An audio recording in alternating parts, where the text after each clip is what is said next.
Welcome all of you to my YouTube channel Awake and Learn. Today's topic is Lewis dot structures and formal charges. Lewis dot structures provide a picture of body. Lewis dot structure हमें एक picture provide करता है simple molecule और poly atomic ions की in the term of shear electron pairs. The main basic step for writing. देखा जाए तो हम इसको लिखने के लिए क्या क्या मेन पॉइंट्स हो डेटा स्ट्रक्चर में, वो इस प्रकार है। पहला कि हमें ये कैलकुलेट करना है कि इसमें total number of electrons capital T जिसमें शो करेंगे कितने एसोर इलेक्ट्रॉन होंगे in each combining atoms. For example carbonate ion में यहाँ पर कार्बन और ऑक्सीजन दो मेन एटम है, तो एक कार्बन में हम ऑक्टेट के अकॉर्डिंग देखें तो 8 इलेक्ट्रॉन होंगे, ऑक्सीजन में भी 8 इलेक्ट्रॉन होंगे, तो टोटल कितने होंगे 8 + 8।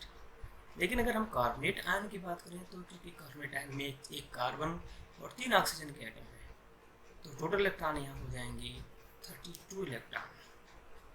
कैसे? 8 + 3 × 8 = 8 + 24 and it's become 32। उसके बाद हम कैलकुलेट करेंगे the total number of valence electron, उसको हम कैपिटल V के फॉर्म में लिखेंगे। इसको कैलकुलेट करने के लिए 2 पॉइंट में ध्यान देनी है। पहला कि अगर वो पॉली एटॉमिक एनायन है तो उतने नेगेटिव चार्ज हम वैलेंस इलेक्ट्रॉन में ऐड कर देंगे। अगर वो पॉली एटॉमिक केटायन है तो उतने ही यूनिट पॉजिटिव चार्ज होंगे, उसको हम इसमें से सब्ट्रैक्ट कर देंगे वैलेंस इलेक्ट्रॉन में से। एग्जाम्पल के तौर पर हम कार्बोनेट आयन ले लें। अब कार्बोनेट आयन एक नेगेटिव आयन है, तो अगर हम वैलेंस इलेक्ट्रॉन देखें तो कार्बन में होगा 4, ऑक्सीजन में 3 है, इसमें एटम है तो 18 हो गए, और इसमें नेगेटिव चार्ज कितना है -2। तो इस तरह टोटल अगर हम करें वैलेंस इलेक्ट्रॉन तो 4 कार्बन की, 18 ऑक्सीजन की और 2 नेगेटिव चार्ज के, टोटल हो गए 24, यानी कुल हो गए 24 वैलेंस इलेक्ट्रॉन। दूसरा अगर हम पॉजिटिव चार्ज का लें, किसका लें? अमोनियम आयन का। यहाँ पर वैलेंस इलेक्ट्रॉन नाइट्रोजन के 5 के 4 और एक पॉजिटिव चार्ज, तो टोटल कितने हो गए? V = 5 + 4 - 1, यानी जो पॉजिटिव चार्ज था वही माइनस हो गया। तीसरा टोटल कितने बच गए इसमें? 8, टोटल बच गए 8। और साथ ही आगे देखें कि कार्बोनेट आयन में काउंटिंग जो हम करें इनके सभी इलेक्ट्रॉन की, तो इस तरह हमें इसमें आगे कैलकुलेशन में देखें। जब हम टोटल वैलेंस इलेक्ट्रॉन और total number of electron find कर लेते हैं, उसके बाद हम आ जाते हैं कि इसमें शेयर्ड इलेक्ट्रॉन जिसको हम कैपिटल S से दिखाते हैं वो कितने हैं। उसका फार्मूला यूज कर सकते हैं कि shared electron S = total electron - valence electron. और इसको समझने के लिए हम एग्जाम्पल लेते हैं कार्बोनेट आयन का ही। तो अभी पीछे हमने पढ़ा कि इसमें शेयर इलेक्ट्रॉन निकालने के लिए, क्योंकि इसमें टोटल इलेक्ट्रॉन थे 32 और वैलेंस इलेक्ट्रॉन से 24, तो इसमें आगे शेयर इलेक्ट्रॉन कितने? 8। Now calculate the number of unshared electron. लेकिन इसमें अनशेयर्ड इलेक्ट्रॉन कितने हैं, उसको हम U से, कैपिटल U से शो कर लें। U = V - S, यानी valence electron minus shared electron. तो इसमें आ जाएंगे 24 थे इसमें वैलेंस इलेक्ट्रॉन, 8 उसमें से हमने कर दिए शेयर इलेक्ट्रॉन, तो बच गए अनशेयर्ड इलेक्ट्रॉन 16। इसकी हेल्प से हम क्या कर सकते हैं, किसी भी कंपाउंड या मॉलिक्यूल का सिंपल जो है इलेक्ट्रॉन डॉट स्ट्रक्चर यानी लेविस स्ट्रक्चर हम बना सकते हैं और बना करके उसकी बॉन्डिंग को शो करके बता सकते हैं कि इसमें कैसी बॉन्डिंग हो रही है। और दूसरा टॉपिक जो है फॉर्मल चार्ज। फॉर्मल चार्ज कैसे कैलकुलेट किया जाता है, उसके लिए एक फार्मूला है V-1/2 S - L। V here is valence electron, S is the shared electron and L is the lone paired electron। इसको कैसे समझें, एक एग्जाम्पल के साथ समझते हैं। और वो एग्जाम्पल के लिए हम यहाँ पर लेते हैं ओजोन मॉलिक्यूल, वो 3 मॉलिक्यूल ले लेते हैं और उसका फॉर्मल चार्ज हम ऑक्सीजन एटम पे किस एटम पे कितना होगा इसको हम चेक करते हैं। फॉर्मल चार्ज का जो फार्मूला है उसके अकॉर्डिंग फर्स्ट हम अगर इसमें हम फर्स्ट ऑक्सीजन एटम लें, फार्मूला है V-1/2 S - L। V valence electron, S shared electron and L is the loan paired electron.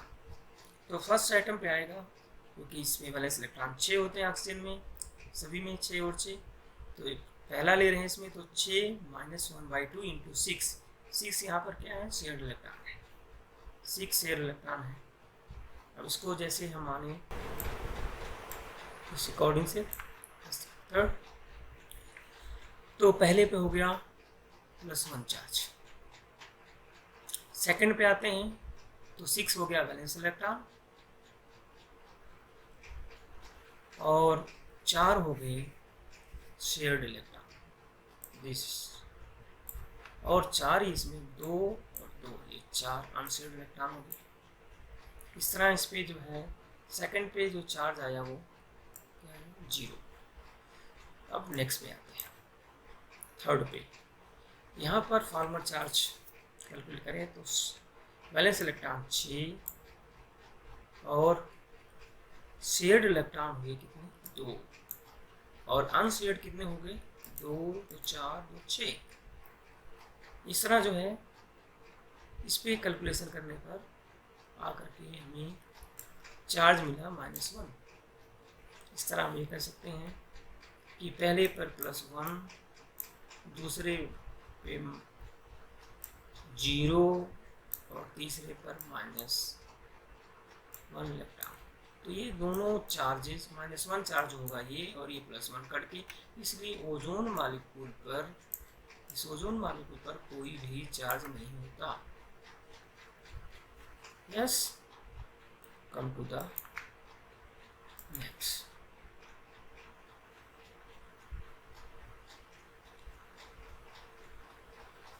अब फार्मूला चार्ज को कैसे कैलकुलेट करते हैं इसको, तो इस फार्मूला चार्ज की क्या एडवांटेज है इसको समझने के लिए, इसका मेन एडवांटेज क्या है फार्मल चार्जेस से, इससे हमें मिल जाता है टू गेट सम आइडिया।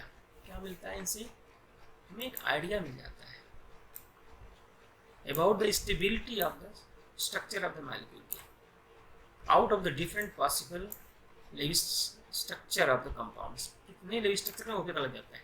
जैसे ओजोन के यहाँ पर देखिए मेनली 2 पॉसिबल स्ट्रक्चर होते हैं, क्योंकि इसमें एक डबल बॉन्डिंग होती है, तो एक हम जो है एक ऑक्सीजन मॉलिक्यूल के साथ दिखा सकते हैं और दूसरे पे हम दूसरे दिखा सकते हैं, यानी इसकी 2 स्ट्रक्चर फॉर्म हो जाते हैं। इसके अलावा हम ये से क्या होता है, इसके स्ट्रक्चर से हमें फॉर्मल चार्ज से हमें क्या पता लग जाता है कि इससे जो एटम एसोसिएट कर रहा है उसकी लोवेस्ट एनर्जी के बारे में बता सकता है, और जितनी लोवेस्ट एनर्जी होगी उतना ही वो जो एटम होगा क्या होगा, मैक्सिमम स्टेबल होगा।